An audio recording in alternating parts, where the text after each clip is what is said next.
उसके बाद देखो ये लोग तुमसे पूछा है, जो इसका नेक्स्ट वाला ही पे जो क्या पूछा है, प्रीवियस ईयर शॉर्टर और लॉन्गर पीरियड, लॉन्गर क्या बोला देन 12 मंथ, क्या तुम्हारा प्रीवियस ईयर 12 महीना से कम या ज़्यादा हो सकता है?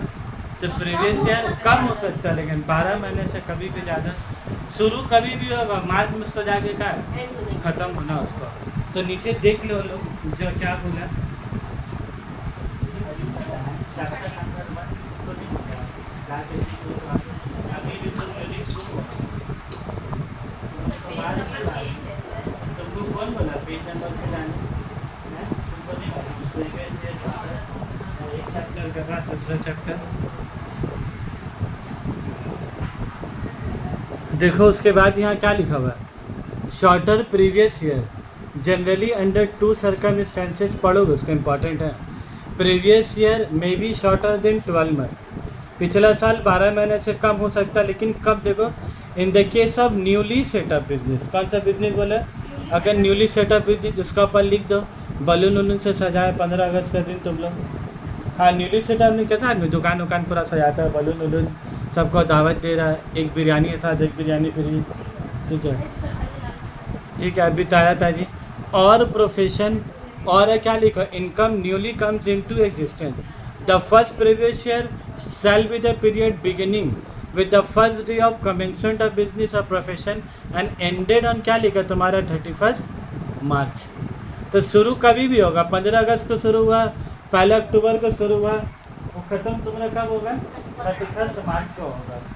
लेकिन उसके बाद देखो लास्ट में एक तो लाइन लिखा हुआ ब्लू से, लॉन्गर प्रीवियस ईयर, क्या लिखा देखो, in order to introduce section 3 in the year 1988-9 it may be greater than 12 month in respect with the relevant previous year.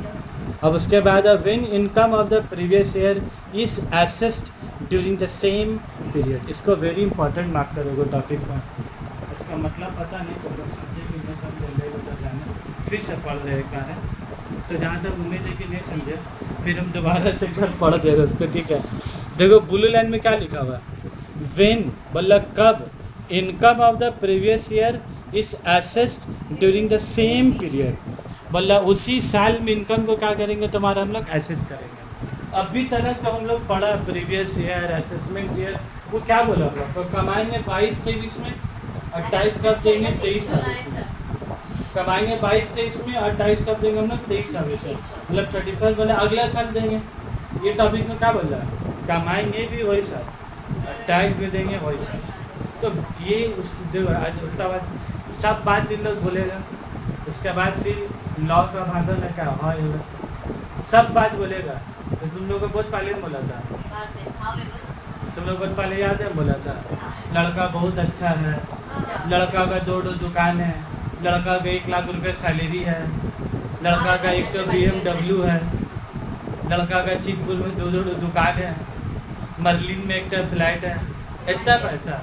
और ये बस लड़का खाली रात में आता है ना, शराब पी के आता है बस सब बात इन लोग इतना अच्छा बोलेगा। अब जो लड़की का माँ है, अब वो डर रही शादी कराए कि नहीं कराए, वो इतना सब कुछ सुनी, लड़का 1 लाख रुपये सैलरी, लड़का 2 फ्लैट, लड़का 200 के नए, बेटी के साथ में बेटी जाएगी ना बहुत खुश रहेगी इधर जाके, इतना सब बात सुनी। लास्ट में क्या बोलेगा लोग, हाँ बस खाली एक तो लड़का रात में आए खाली पी के आए बस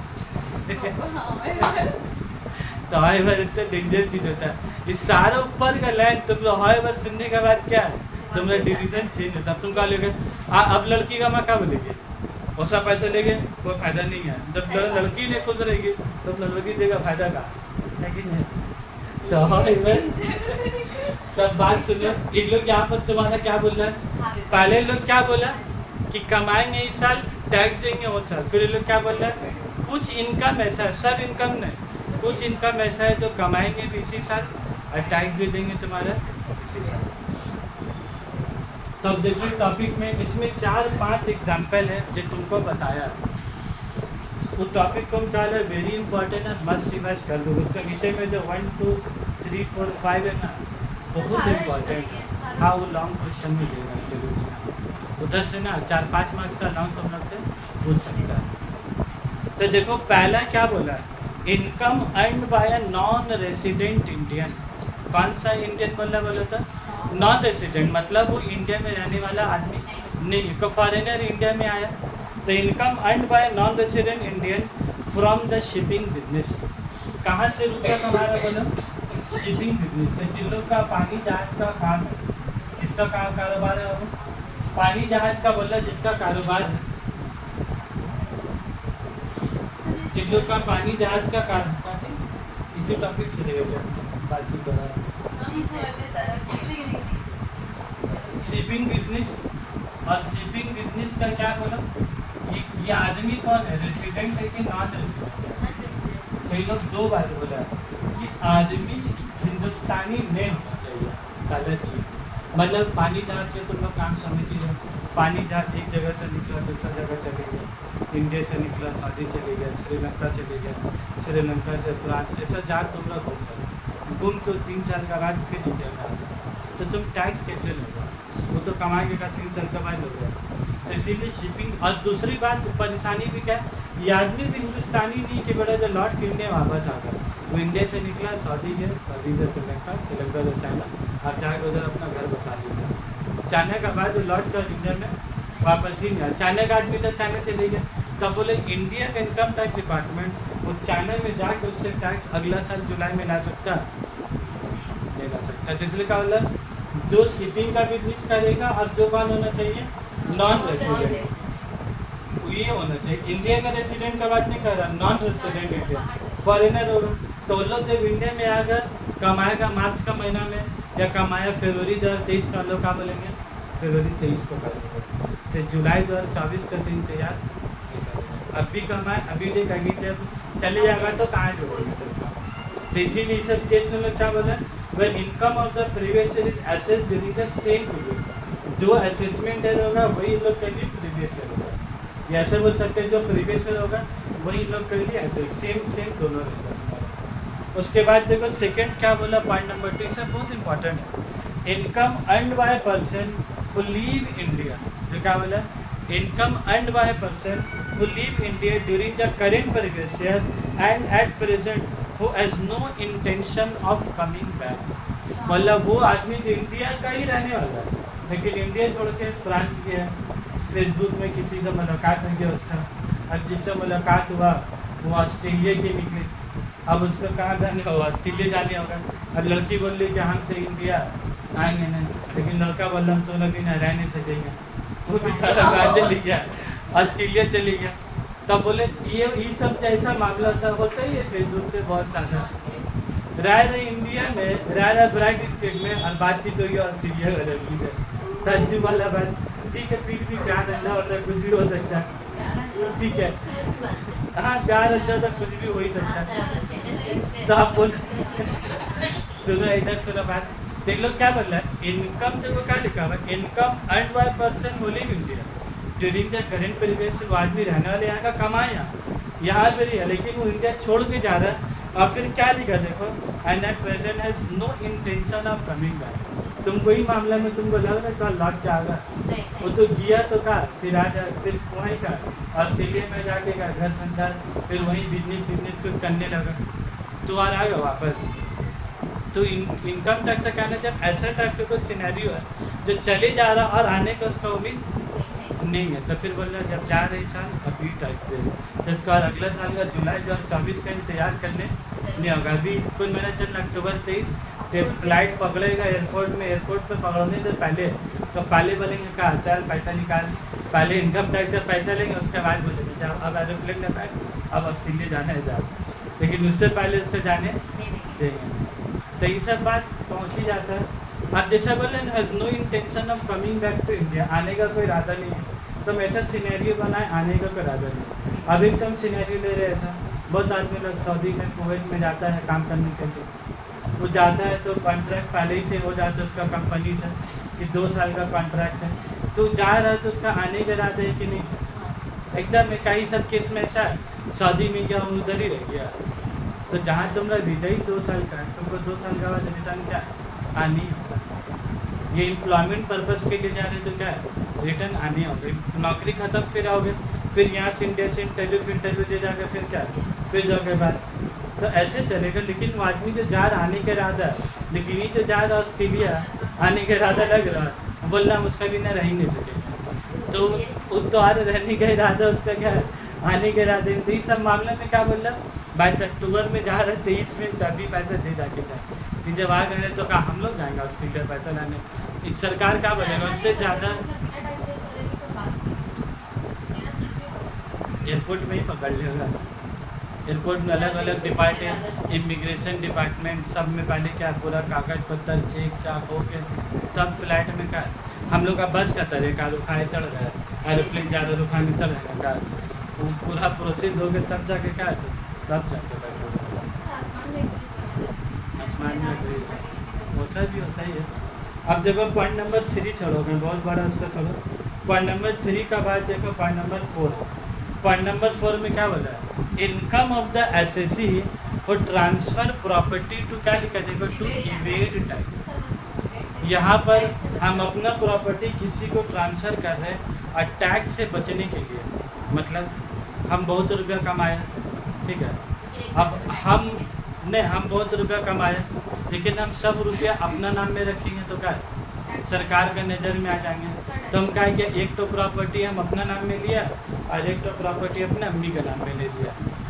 ठीक है, सुनो भाई सुनो, अब बता दे रहे, पढ़ने के बाद काम में ले लोगे तो आप एक बार अपना नाम में लिए, एक प्रॉपर्टी अपना अम्मी का नाम में ले लिया। तो हम अपना नाम में लिए, एक तो प्रॉपर्टी लेकर अम्मी का नाम में 40 लाख का प्रॉपर्टी कर दिया।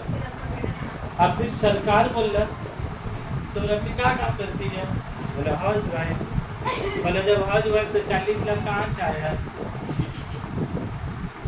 अभी तो तुमको इतना मज़ा आया कि वह सरकार एरिया दे रहा है, अपना अम्मी का नाम में कर देंगे बच जाएंगे इनकम टैक्स से। लेकिन यहाँ जब तुम अपना अम्मी का नाम में किया, ये जो इसके नाम में किए हो, इसको रुपये कमा रही, तो जब नहीं कमा रही तो इसके बाद 40 लाख का सामान कहाँ से। उतना छोड़ो ना, इंसान ऐसे पकड़ लेता है कि जब वो कोई रुपया नहीं कमा रही तो उतना 10,000 का सूद कहाँ से कर लीजिए। इंसान तो ऐसे पकड़ लेता है, बाकी तो 40 लाख का प्रॉपर्टी छोड़ दो, जब हम पैसा दिया ही नहीं उसको तो 10,000 का सूट खरीदी कहाँ से। तो इंसान हस्बैंड यहाँ से बदल ले रहा उसका, ये जरूर घर का खर्चे में 100 रुपये बचा के का ये हमसे ले रही पैसा का बोली कि नहीं, प्याज का दाम बढ़ गया, आलू का दाम बढ़ गया, मिर्चा दाम बढ़ गया, इस सब का दाम बढ़ा के अपना 100 रुपये का जमा। बात समझो, तो इतना छोटा ऐसा स्टोरी एक आदमी समझ सकता है, तो का इनकम टैक्स 40 लाख के घोटाले नहीं समझ सकेगा, आराम से एकदम समझेगा। तो इसीलिए बोल रहे हैं फाइन पेनल्टी टैक्स तो अलग, इंटरेस्ट बनती है। इस केस में तुमको क्या बोलना है, पहले income of the assessee, income of the assessee में रखो, वो ट्रांसफ़र प्रॉपर्टी। जब ट्रांसफ़र प्रॉपर्टी क्यों किया, टैक्स को खुद से बचाने के लिए। तो बोला अगर इस नियत से ट्रांसफ़र किया बचाने के लिए, तो सरकार बोला जब आप ट्रांसफ़र कीजिएगा, जिस दिन अक्टूबर में कर रहे हैं 5 अक्टूबर 9 अक्टूबर को, तो आपको टैक्स 9 अक्टूबर को देना होगा। अभी जैसा अक्टूबर चल रहा है 23, क्या इस साल ख़त्म होगा मार्च 24 में, क्या टैक्स हम जुलाई 24 में देंगे कि बोलेगा जब ट्रांसफ़र कर रहे आपको तभी टैक्स क्या है, तभी। तो के एक्सेप्शन केस हुआ बोलो रूल का हिसाब से, एक तुम्हारा वो रिसीविंग बिजनेस वाला, उसके बाद वाला हम लोग क्या हो आउटसाइड इंडिया, जा रहा आउटसाइड इंडिया, लेकिन नो इंटेंशन और उसका इरादा, no intention of coming back, बोल रहा हम आएंगे वापस और आने का। हाँ वो अलग से बातें किया, लड़की गद्दार निकल गया तो वापस आ गया, वो एक अलग से बातें किया, लेकिन ऐसे तो उसका इरादा अभी के लिए नहीं है। जाके क्या होगा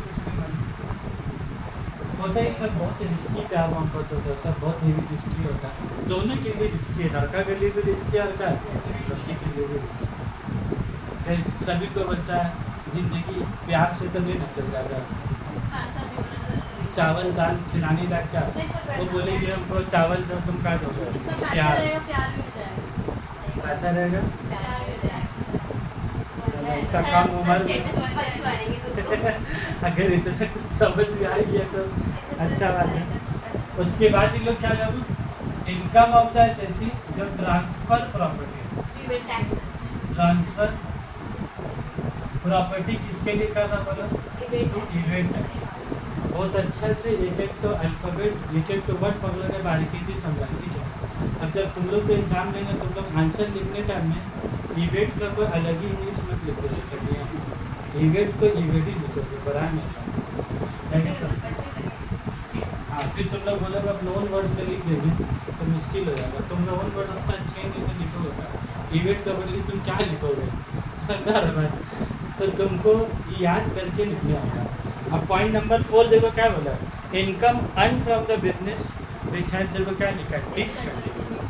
मतलब तुम वो कारोबार चला रहे थे जो कारोबार तुम्हारा क्या हो गया, बंद हो गया।